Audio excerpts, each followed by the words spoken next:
महाभारत के वो 5 श्राप जिनका परिणाम आज भी भुगत रहे हैं लोग। दर्शकों, यूं तो आपने महाभारत से जुड़ी कई कथाएं सुनी होंगी, परंतु महाभारत से जुड़ी कई ऐसी कथाएं हैं जिससे आज भी हिंदू जनमानस अनजान है।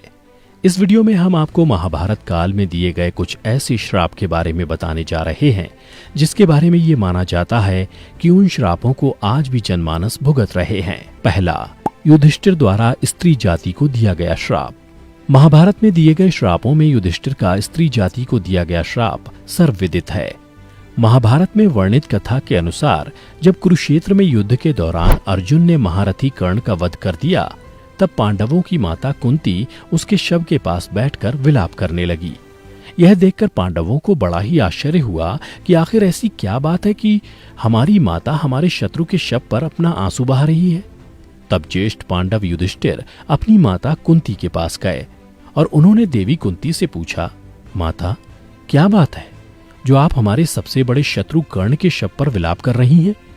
तब देवी कुंती ने बताया कि पुत्रों, जिसे तुम अपना सबसे बड़ा शत्रु समझते रहे, वास्तव में वो तुम सभी का बड़ा भाई था। कर्ण राधे नहीं बल्कि कौन्तेय था। अपनी माता के मुख से ऐसी बातें सुनकर पांचों पांडव दुखी हो गए। फिर कुछ क्षण रुककर युधिष्ठिर अपनी माता कुंती से बोले, हे माते, ये बात तो आप सदा से जानती रही होंगी कि अंगराज कर्ण मेरे बड़े भाई थे। तब आपने हम लोगों को ये बात बताई क्यों नहीं? इतने दिनों तक ये बात आपने छुपाकर क्यों रखी?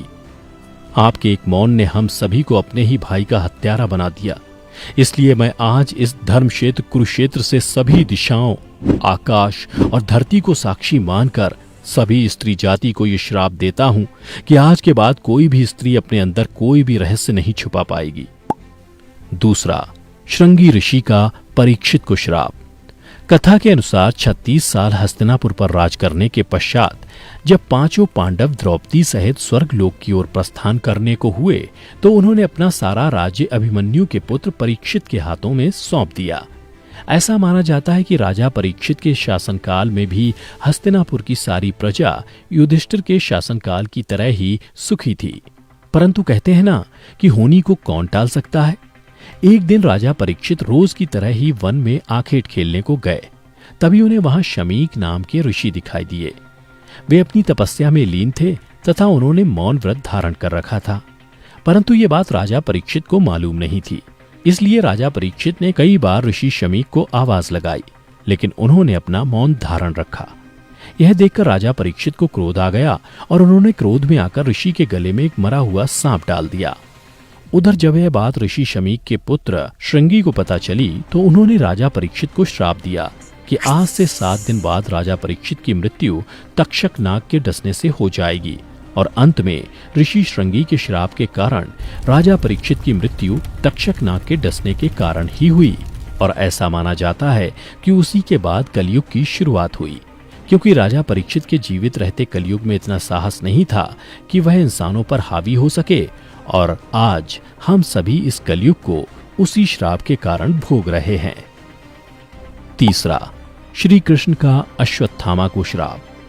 महाभारत युद्ध के अंतिम दिन जब अश्वत्थामा ने धोखे से पांडव पुत्रों का वध कर दिया और इस बात का पता जब पांडवों को चला, तब पांडव भगवान श्री कृष्ण के साथ अश्वत्थामा का पीछा करते हुए महर्षि वेदव्यास के आश्रम पहुंचे।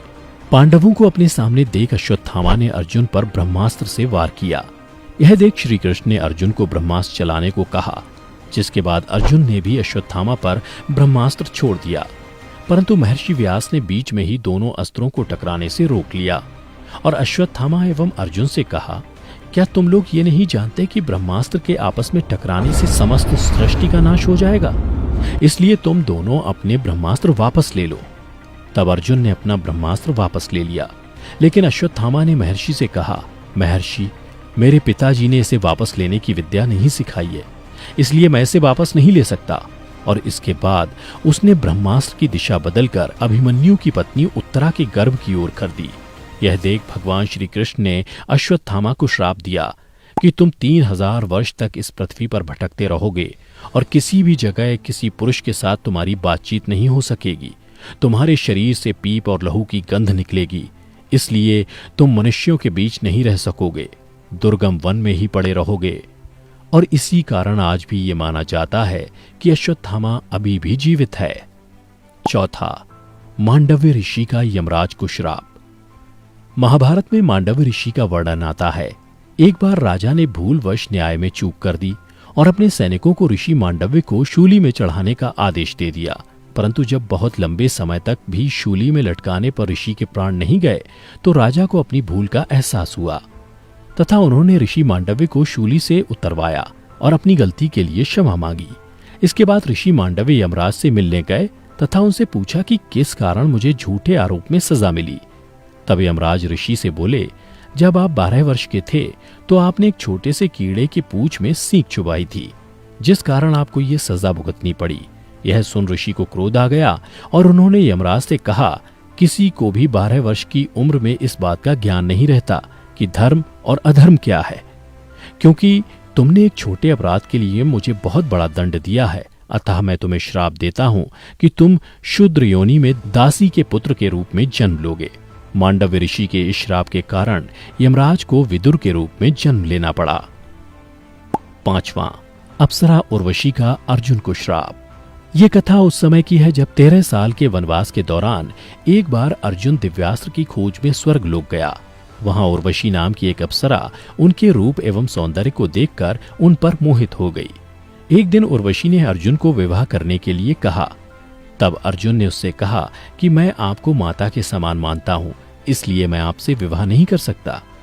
इस बात पर उर्वशी क्रोधित हो गई तथा उसने अर्जुन से कहा, तुम एक नपुंसक की तरह बात कर रहे हो, इसलिए मैं तुम्हें श्राप देती हूं कि तुम आजीवन नपुंसक हो जाओ तथा स्त्रियों के बीच तुम्हें नर्तक बनकर रहना पड़े।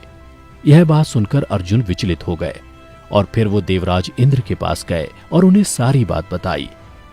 उसके बाद देवराज इंद्र के कहने पर उर्वशी ने अपने श्राप की अवधि 1 साल के लिए सीमित कर दी। तब इंद्र ने अर्जुन को सांत्वना देते हुए कहा कि तुम्हें घबराने की जरूरत नहीं है, यह श्राप तुम्हारे वनवास के समय वरदान के रूप में काम करेगा और अज्ञातवास के समय तुम नर्तिका के वेश में कौरवों की नजरों से बचे रहोगे। तो दर्शकों, उम्मीद करता हूं कि आपको हमारी ये कथा पसंद आई होगी।